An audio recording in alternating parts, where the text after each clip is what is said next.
Hey, I'm JR, and on this season of Trail Mix, I'm gonna take you around, under, and through Arizona. Join me in my quest to see the best trails that Arizona has to offer, from the iconic spots to the hidden gems. Along the way, we'll be diving deep into what makes Arizona's trails some of the best in the world. So come on, let's take a hike.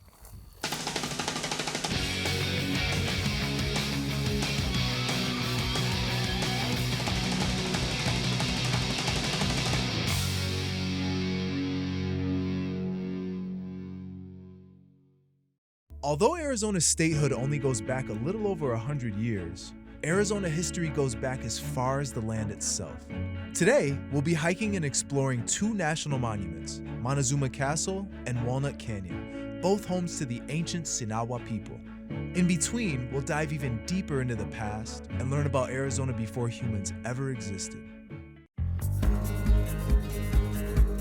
Trail Mixed is made possible in part by a gift from Sue and Bill Ahern.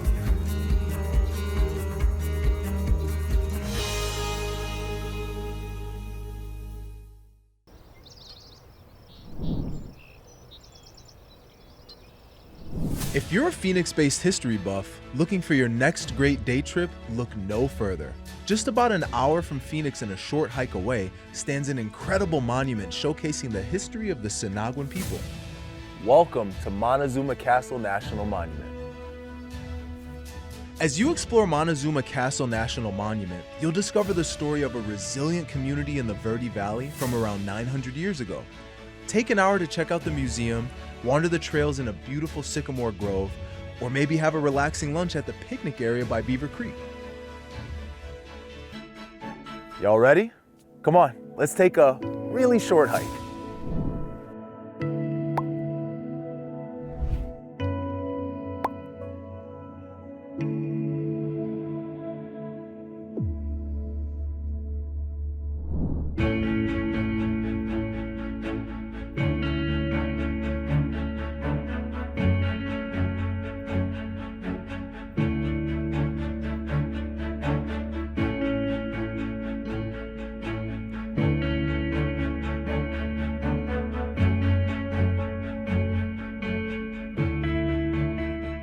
Now, Montezuma Castle has one of the distinct honors of being one of the first national monuments in the country.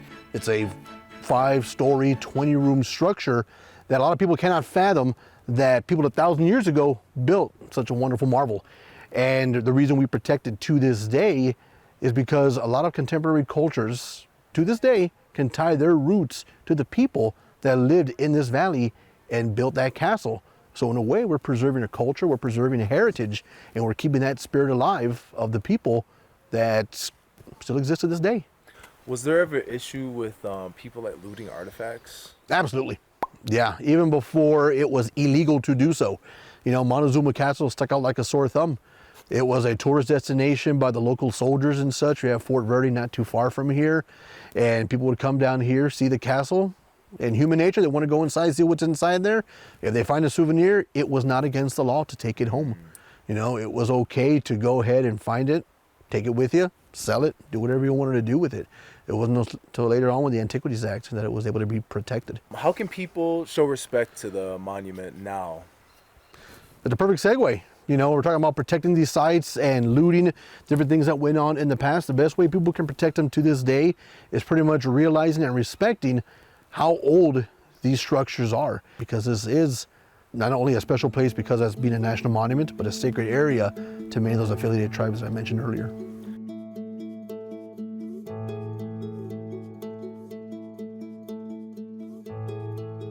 One of the first things I noticed about this trail is it's very flat and concrete, so it definitely means it's ADA safe. So if you have family members who are wheelchair bound, this would be a great place to bring them to.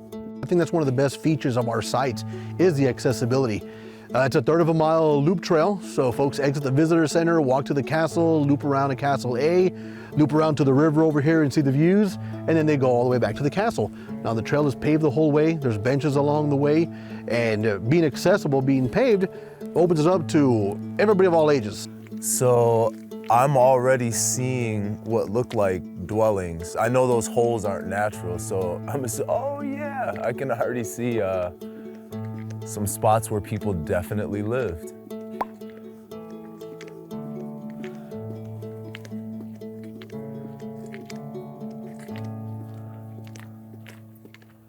Wow, I get why people would want to live here. These tall rock cliffs look like they would give really good shelter from the elements, and that is an important part of survival in the ancient days for sure. Despite it being a small stream, Beaver Creek proved to be a steadfast source of water throughout the year, making it an ideal locale for the Sinagua to establish their home. It seems to be evident that they used a lot of the natural materials that they could find for building. I just wonder what mix of sediment and stone that they used to create these walls. And the fact that they've stood this test of time says a lot about the construction. Can you tell us about how the castle was constructed? So here you have the rocks used here to make the castle. You started getting mud also to do insulation, especially to do the different levels up on top of each other. You had to insulate it with reeds, branches, wood, that mud. And then also you had a type of mortar that was used. It was like the local clay here from the river area, the grinding of stone and other types of materials to make a clay and used to make the castle. So you had all that being incorporated to build a structure that has stood the test of time. That is intense. I mean, I get why they call it a castle too. That is just wild.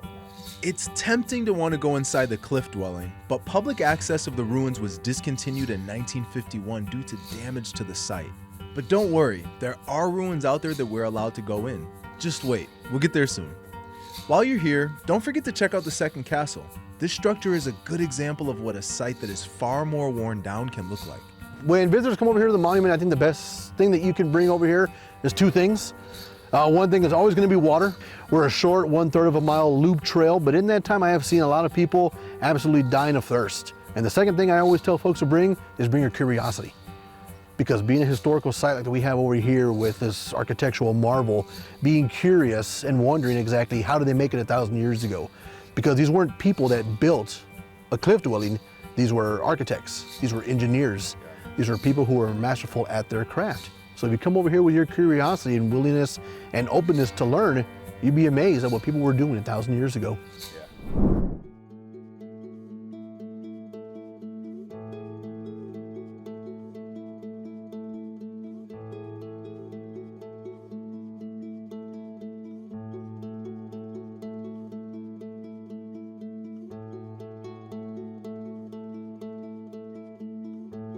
Just a few miles north of Montezuma Castle is Montezuma Well. Perfect distance between each other to visit both in one day. You guys ready? Let's dive in.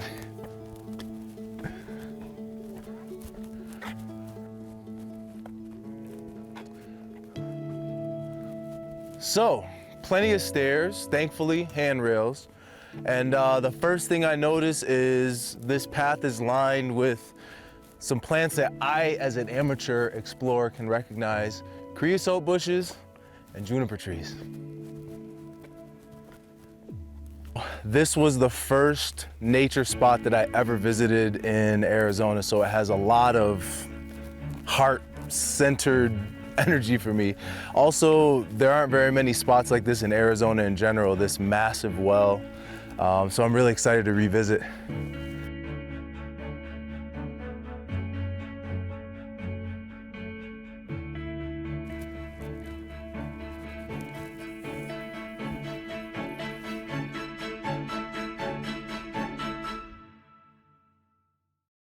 Montezuma Well was another important source of water in the area and hosts some more examples of ancient cliff dwellings.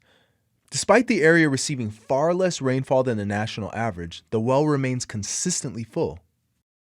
Somewhere deep toward the bottom, water continually flows in from underground, replenishing the well with 1.5 million gallons of new water every day.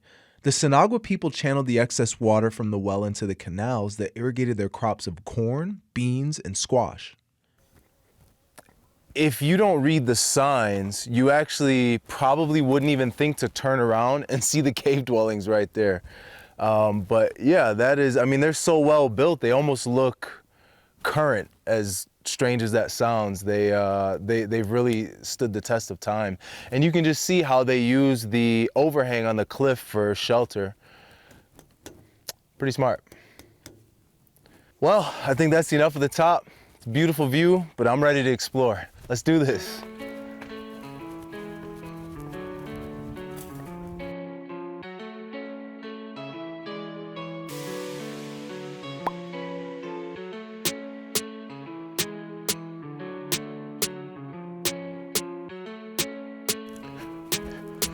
Making our way downstairs, walking fast, and I'm well bound.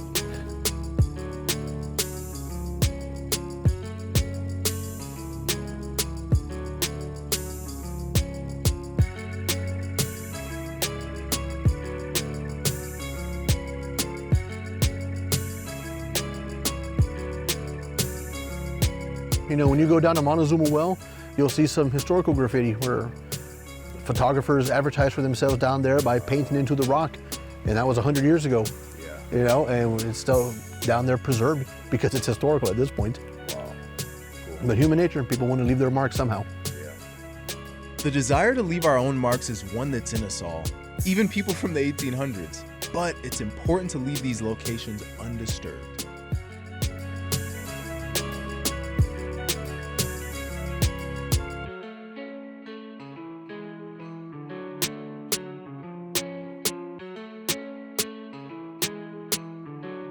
This is very idyllic.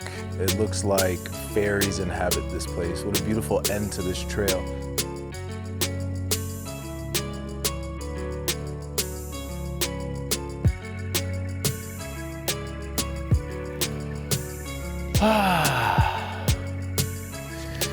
Wow. Between Montezuma Castle and Montezuma Well, there's plenty to see and learn. But if you're hungry for more, there's another incredible national monument just about an hour north. Long before humans built Montezuma Castle, before humans existed at all in fact, the land we call Arizona was still here. To learn more about Arizona's long history, today we're hiking the Trail of Time. Welcome to the Grand Canyon.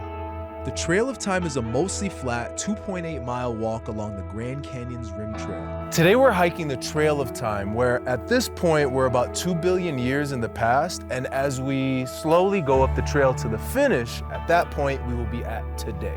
I'm excited to learn some things along the way, have some adventures, enjoy the scenery. Are you guys ready? Come on, let's take a hike. As you walk the trail, each meter you hike signifies 1 million years of history. You can keep track of how far you've walked in time by the bronze markers on the ground.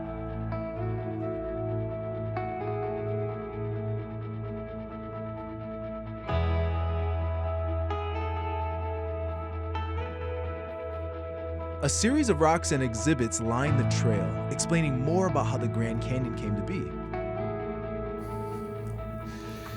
This right here is one of the oldest rocks in the park. It came from the deepest part of the canyon, and believe it or not, it's 1.8 billion years old. You heard me right, 1.8 billion.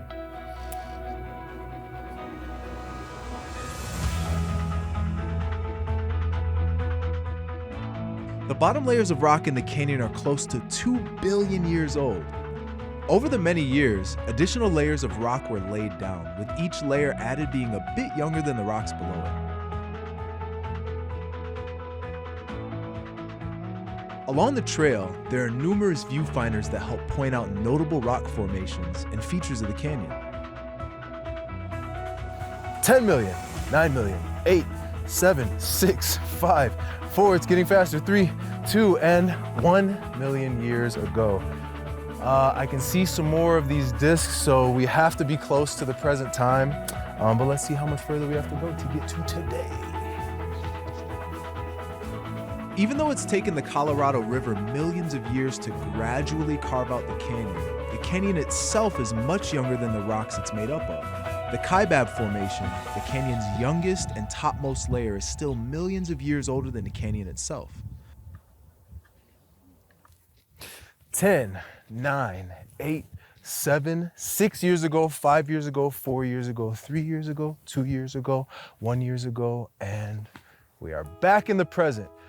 We just traveled almost 2 billion years from the past into the present. And I want to say thank you to you for being present with me on the Trail of Time. We'll catch you on the next one. From the bottom layers to the top, the Grand Canyon is an incredible place to learn about the vast eons of Arizona's history. But if you're more interested in Arizona's more recent history, I've got the perfect trail for you. We're heading to Flagstaff. Nestled 10 miles southeast of Flagstaff, Arizona, there's a place where time seems to stand still and the echoes of ancient civilizations still resonate through the canyon. Welcome to Walnut Canyon National Monument.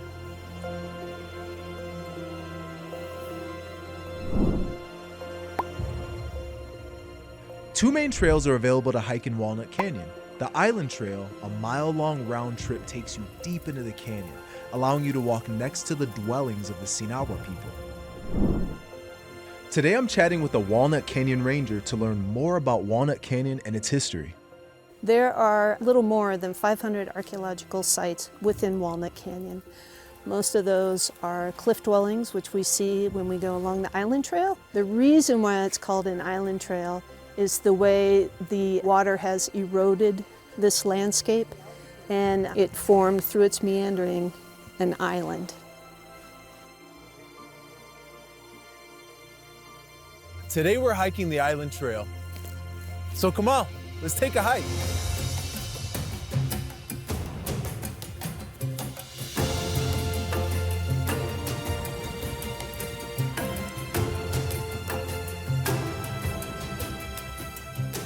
Though the Island Trail is only a mile loop, its descent consists of almost 300 stair steps. Be sure to conserve your energy, because remember, you're gonna have to hike back up.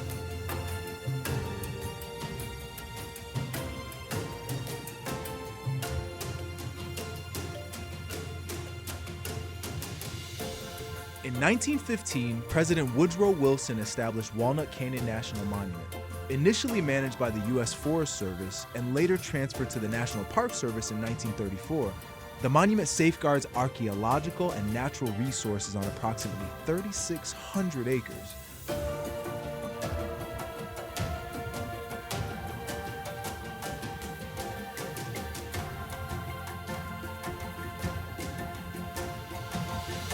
So I've never seen a plant like this, and it's just moments like this that remind me that in a climate like this, in an environment like this, life has to find a way to exist. And so this thing is just hanging precariously on the side of this rock, but it's thriving also when you look at it. So Just like the plants, the ancient people who lived here found ways to thrive, with generations of people living their lives off the side of the canyon. To learn more about Walnut Canyon and its history, today I'm hiking with Ranger Jenny. So these are ancestral Puebloan cliff dwellings. And so if you do our trail, you're going to see a lot of cliff dwellings that look like this. They're kind of partial cliff dwellings. And then as you come around the side, you're going to see more of our complete cliff dwellings that have doors and more of our walls built up. So it's interesting, when I first came down, I'm used to when I hike and I find ruins, they don't want us to go in. And it seems like things are a little bit different here. Yes, we can head into our cliff dwellings now. The only thing that we ask our visitors is that they don't sit or lean on the walls while they're down here. Now, why is that? We want to be able to preserve our cliff dwellings the best that we can. By having people avoid sitting on them, it's just a better way to be able to keep our walls still standing. This is, I can tell that this wasn't exactly designed with height in mind, you know what I mean? Tall people in mind. You're correct. Our ancestral Puebloans, they were much shorter than us, probably about 5 feet average height. Sure. So I heard that there's more dwellings further up the trail. Are you down to go hike and see them? Yeah, let's Okay. go for it. Hiking buddies. All Let's do right. this.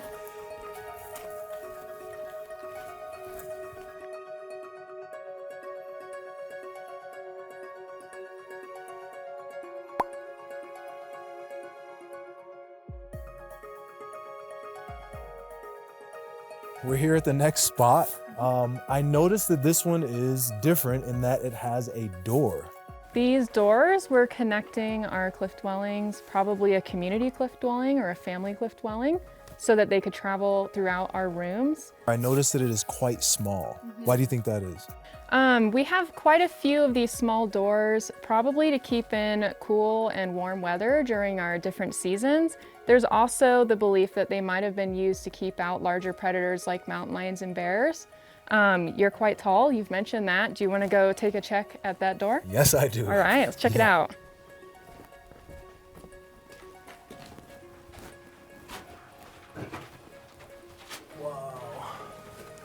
Well, this is tiny. Oh, this wood here, is this, was this part of repairs or is this original?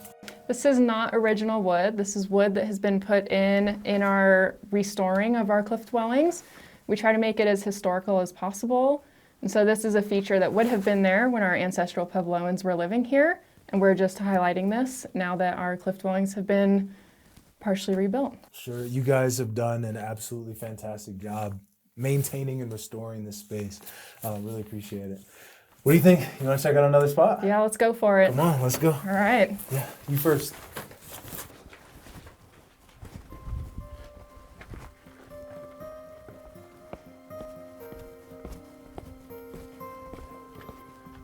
These are some of the most beautiful rock carvings I've ever seen. I'd love to hear about how they were formed. So we're looking at the Coconino Sandstone here. This is our lowest visible formation in Walnut Canyon. These were once ancient sand dunes, and so they were created through a process called differential weathering, which essentially means that there were more than one element creating this. What you're talking about with all of these different lines through them is what we call cross striations. And these are formed by wind mostly, but also from water when our river was running through here millions of years ago. So water carved it down and then the wind carved the grooves into it? Does that make sense? Yeah, pretty much. You really get a sense of the passage of time when you think about how long it would take to erode something like that.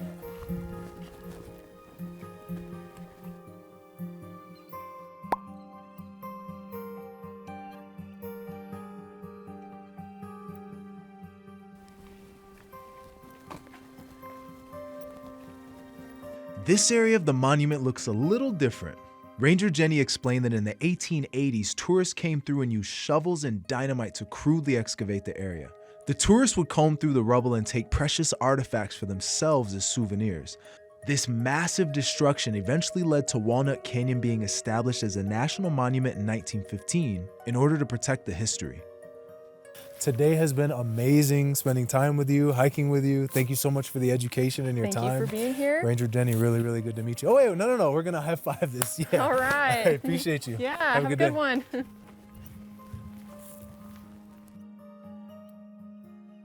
In the late 1930s, the Civilian Conservation Corps worked on improvements to the site, including stabilizing walls, conducting tours, and creating infrastructure. Their efforts laid the foundation for the preservation and accessibility of Walnut Canyon's treasures now.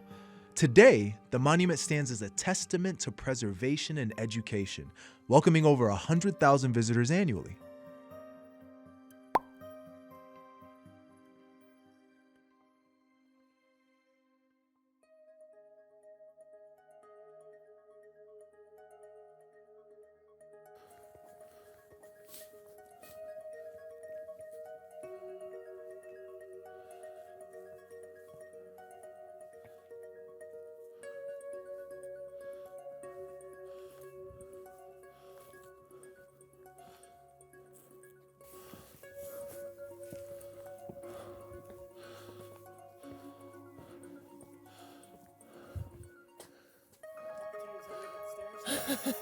The stairs are the real deal. This is the best part of hiking. It's getting moving. We sit all day, let's be honest. Most of us sit all day. That feels good. That's the human experience right there. Moving, blood pumping, getting the sweat. I'm gonna have to ditch this jacket. When we got here this morning, I needed this jacket. I do not need it right now. Whew. Whew. That feels good. I'm alive! I couldn't help myself. Montezuma Castle, the Grand Canyon, and the dwellings at Walnut Canyon have stood the test of time, managing to stay intact through hundreds of years of weather and sometimes even the destruction of careless humans. As I explored all these amazing pieces of Arizona history, I'm reminded that the future of these places is in our hands. Hopefully, through preservation, cooperation, and appreciation for its rich history, these monuments and parks will continue to educate and inspire generations to come. The people that used to inhabit this region, they left all these little clues about the ways that they existed in their communities and the ways that they thrived inside the canyon. What an amazing day. Thank you so much as always for hiking with me, and I'll catch you on the next trail.